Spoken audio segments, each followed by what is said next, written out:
All right, Shalom. First and foremost, I want to give all praises, honor, and glory be unto Yahweh, Bahasham, Yahweh Shai, Bahasham, Rakar Kudash. Double honors to the apostles and the elders of Great Millstone that rule well. Peace, salutations, and blessings be unto the hopeful elect, pushing his truth in sincerity throughout the four corners of the globe, in the sincere hopes of being delivered in these last days. This is the brother Yakanan from the GMS England branch.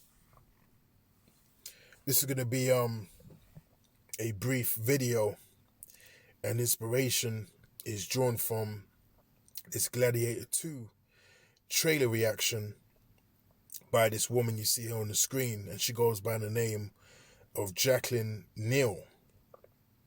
Now, she is a history professor at Carleton University. Now, I even Googled her, and it led me to her profile on the university website, and apparently she is a teacher of Greek and Roman history. All right. Now, what brought my attention, or what caught my attention in this particular reaction that she conducted, is the fact that she confessed that Gladiator 2 is inaccurate concerning how the cast, were represented, concerning their appearance. And of course, with the exception of Denzel Washington, she basically said that there should have been a lot more so-called black people, in this film. And she even referenced that, during this particular point in history, you had, Jake ruling in the Roman Empire, all right? And as we know, from the period of 96 AD, commencing, with Nerva, all the way up until 1453, that time period was Jake after Jake after Jake ruling. All right?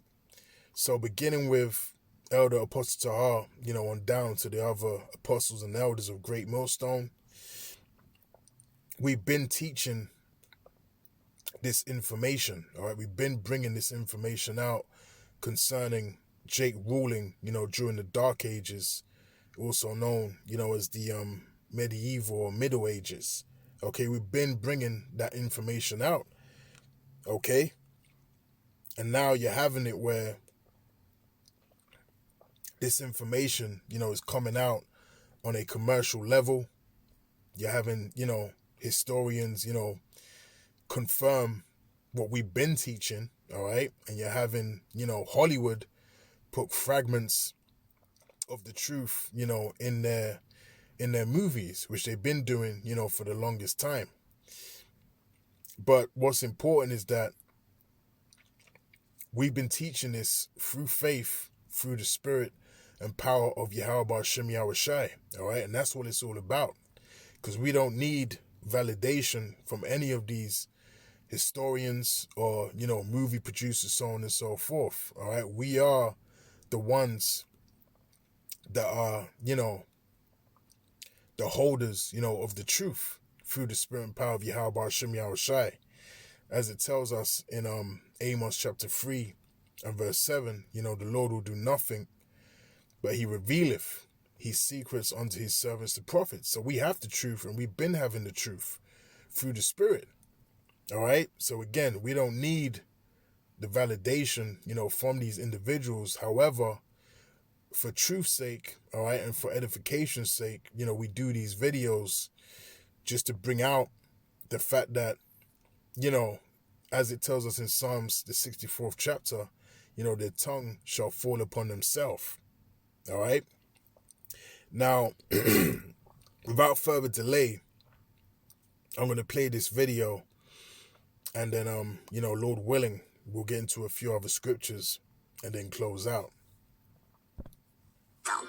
So from the beginning, we're getting a setup here of the Roman Empire as connected to the dictator. Now again, she is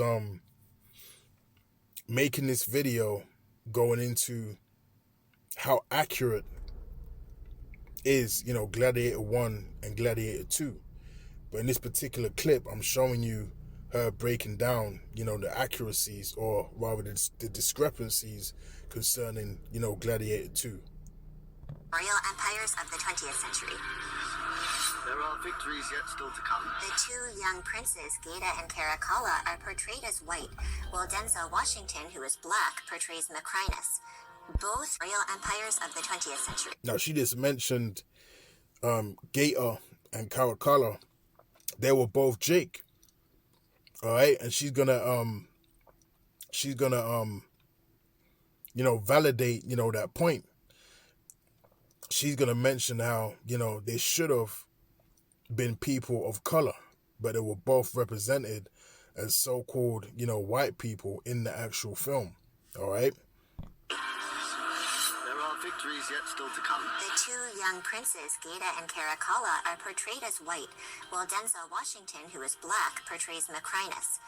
Both Caracalla and Gaeta and Macrinus were of African origin, North Africa, and in real life they probably would have looked much more similar to each other than they're portrayed on screen.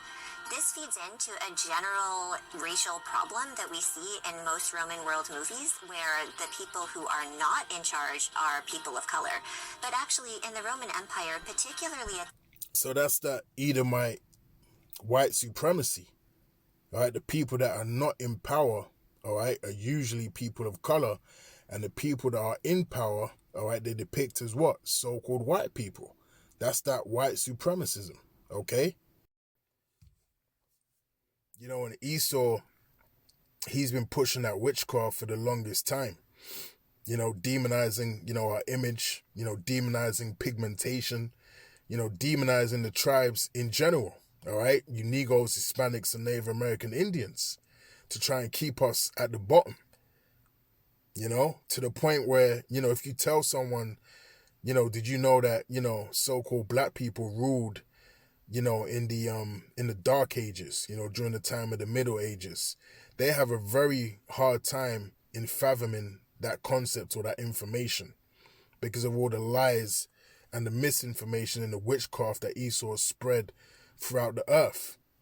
All right, Esau has packaged and given people, a false narrative that he, has been the only one in positions of power, through various, vast periods of history, all right, which is just crazy. He does it through his media, he does it through film, he does it through documentaries. All you see is so-called, white people in positions of power, all right, which is not true.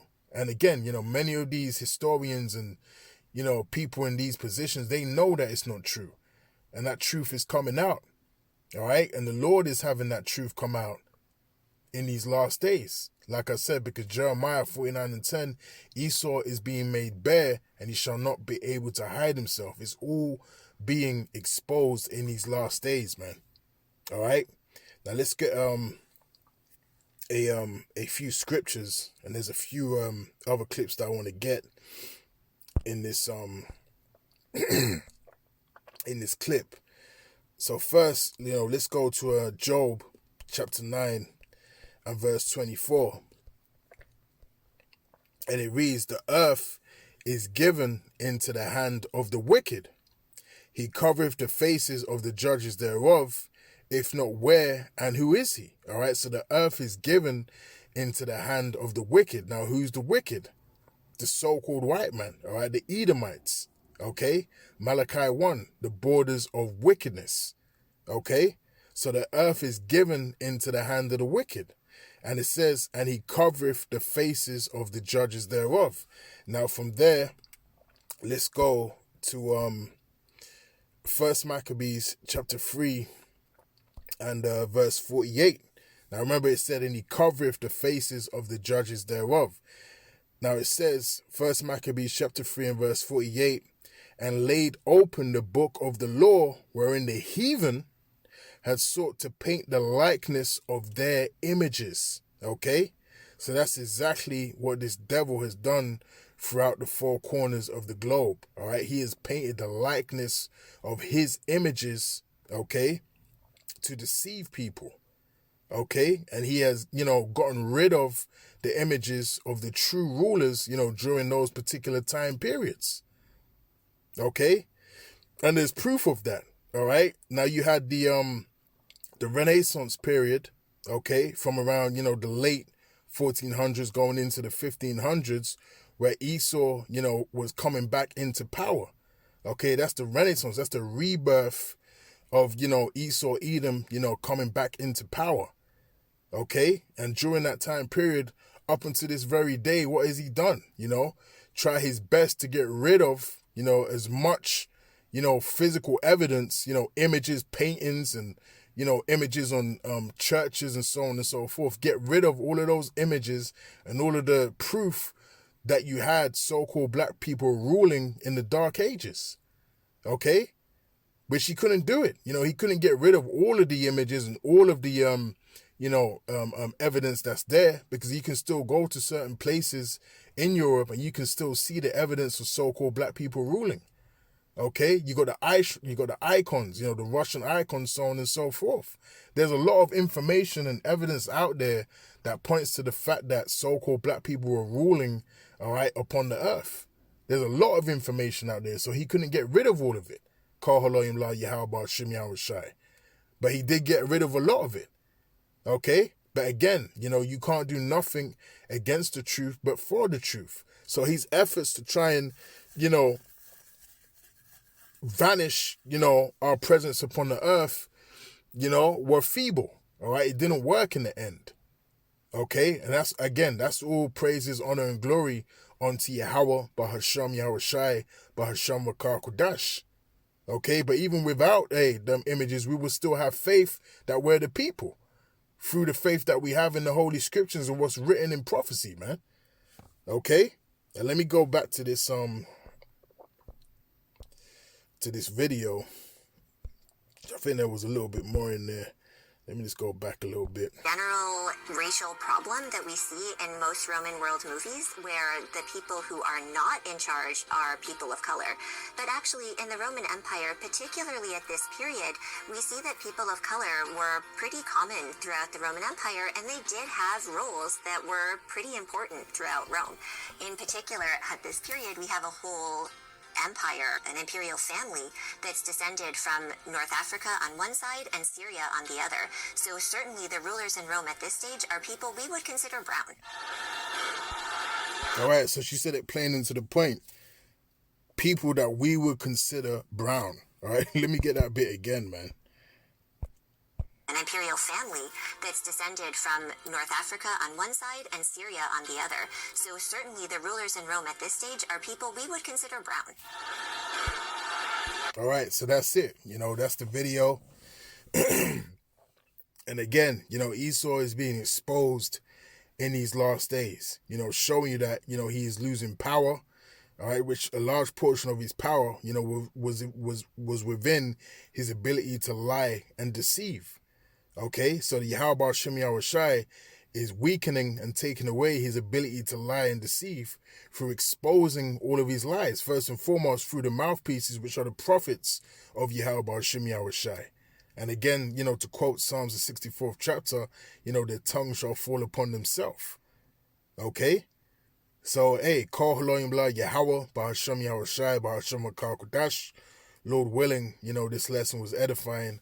And until the next time, I'll say Shalom.